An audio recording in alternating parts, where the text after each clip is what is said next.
Terrence Malick is more like a mythic figure than a successful director.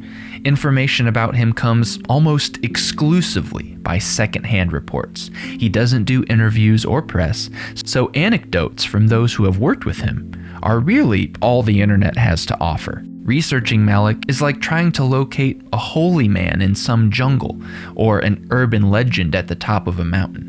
And while he's not at a Steven Spielberg or Christopher Nolan level of notoriety in the minds of the general movie-going public, Malick is still a widely known and revered director in the film community. A highly coveted screenwriter right out of film school, Malick released his debut feature, Badlands, in 1973 at the age of 27. The movie wowed at the New York Film Festival and was one of the best reviewed films of that year. In 1978, Malick released his second feature film, Days of Heaven, which won him the prize of Best Director at the Cannes Film Festival, and he took home the award for Best Cinematography at the Oscars.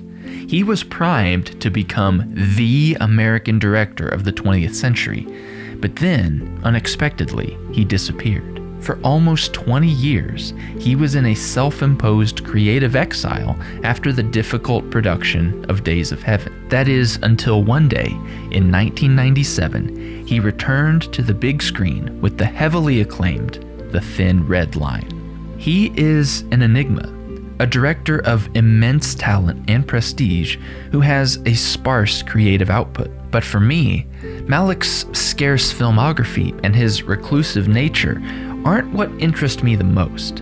What truly confounds me is how Malick has received such great acclaim while telling deeply spiritual stories, ones with rich Christian themes, in an increasingly secular society.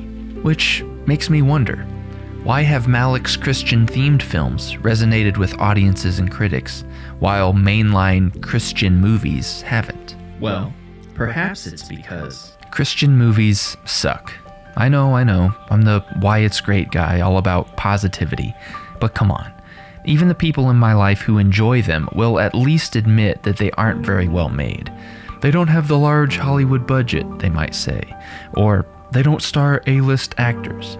And while those things are true, are these really the only reasons why Christian films consistently underwhelm both secular critics and regular churchgoers? In terms of movie stars, recent Christian films have seen the likes of Jennifer Garner, Octavia Spencer, and Dennis Quaid.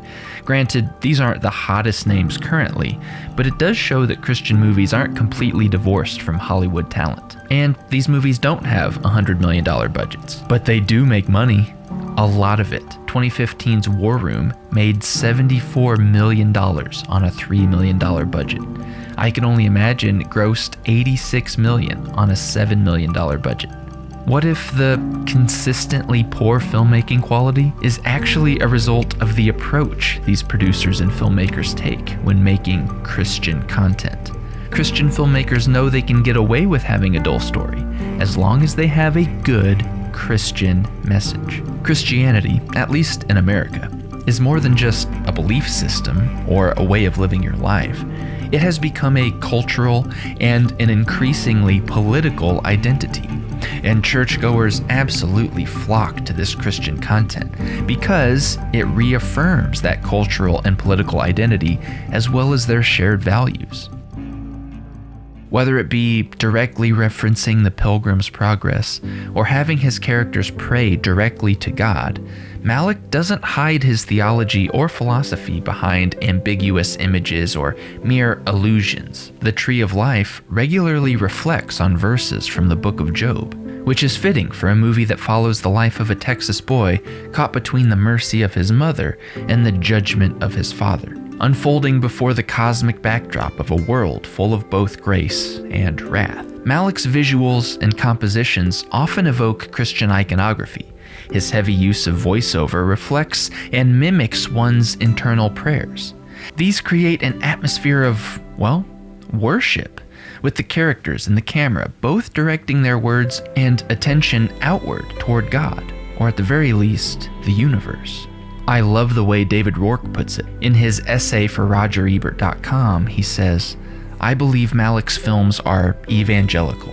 They function as cinematic liturgies that seek to orient the hearts and minds of viewers toward the Christian story, a way of seeing and interacting with God and the world. It's this last point, how Malick's movies point beyond themselves, that provides a solution and guide to mainline Christian movies, which seem to be directly opposed to this idea of pointing beyond themselves. Popular Christian films direct all their attention to the evangelical audience member by offering simple, flippant solutions to real faith problems. Pray more, read your Bible more, annoyingly text everyone in your contacts that God's not dead. These movies exist to serve the ego of the viewer. Christians get to see their identity values reaffirmed and parroted on screen. They watch as characters do as they are instructed in church and reap the benefits. Honestly, it's propaganda. The nuance of the very scriptures they revere are ripped out and replaced with squeaky clean black and white morality guides, where the faithful are always blessed for doing their good Christian duty. There is absolutely no desire to depict doubting, questioning, feeling God's absence in the midst of loss or pain, and doing the right things only for your problems to get worse. You know, what faith actually looks like for most people on a daily basis. Malick's films, on the other hand, are united around the idea of exile. You know, the biblical theme of being separated from paradise or from union with God. The world, nature, and societal structures act upon his characters and rob them of their innocence. You see this very clearly in The New World, where the cold, empty constructions of the colonizers clash with the green, warm, and natural structures of the native people. John Smith and his companions look sick and imprisoned by their modernization, and they fight and quarrel as if their souls have fallen. In Knight of Cups, Rick, played by Christian Bale, wanders around the vanity of Hollywood like a prodigal son, a man who has forgotten his spiritual and innermost identity, distracted by a world of sensual pleasure. For The Thin Red Line, the question becomes, why, through humanity, does nature seem to war with itself? Malick plants his stories where the Bible does, on the far side of paradise, east of Eden, and examines a physically and spiritually exiled humanity, always asking questions rather than reinforcing religious identities. In his Criterion essay for The Thin Red Line, David Sterrett writes, Malick agrees with Heidegger that humanity's fundamental mistake is to use intellect and technology as a means of controlling the world rather than dwelling organically with its mysteries, the most daunting of which is death. Look, I'm not saying that every religious film has to be dreary or depressing. Malick's certainly aren't.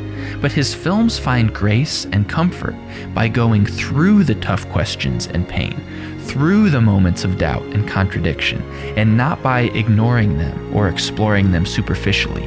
Likewise, Christian films don't need to imitate Malick's unique shooting style of natural light, low-angled, wide-lensed tracking shots following his actors as they improvise scenes. I'm not suggesting more religious movies copy his loose narrative structures and his signature editing. In fact, please don't. Rather, I'd love to see more Christian and religious films imitate the focus and orientation of his movies. Like any meaningful moment of worship, Malick's movies lead the viewer to awe and wonder. Whether successful or not, they contemplate on the pursuit of the divine and the trials and paradoxes at the center of this world. Which is why so many film fans with zero interest in Christianity still enjoy his stories. It's because as people, we want wonder and awe, not preaching and propaganda. Malick understands that the only way to truly inspire faith with film is through doubt.